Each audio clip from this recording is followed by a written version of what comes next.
রাজা পরীক্ষিত বলা 7 দিনকর পরমায় সেই রাজা পরীক্ষিত জীবন আর জঙ্গলে চলে গেছে। হে গোবিন্দ,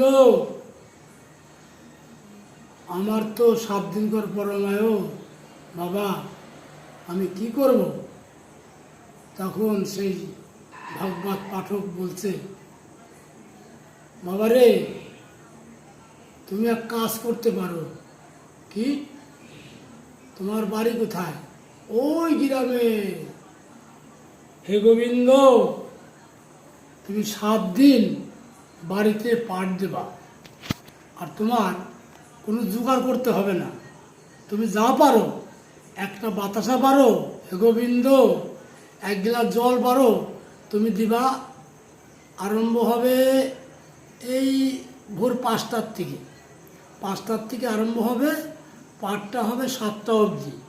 7টা অবধি পাঠ হওয়ার পরে তারপরে তোমরা সবাই যার যার মতন, গোবিন্দ তোমাদের যে কাজ করায় সেই কাজই করবা, চলে যাবা।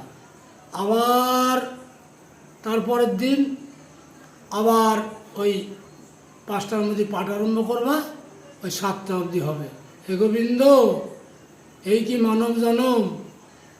তারপরে পরপর 7 দিন পাঠ দিছে। পাঠ দেওয়ার পরে হে গোবিন্দ,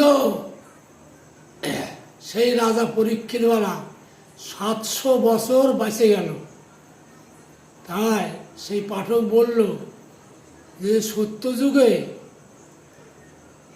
এই সাধু সন্ন্যাসীরা জলের তলে 10,000 বছর তারা ধ্যান করছে, খালি বলছে গোবিন্দর নাম, রাধারানীর নাম, রাধে রাধে, জয় রাধে।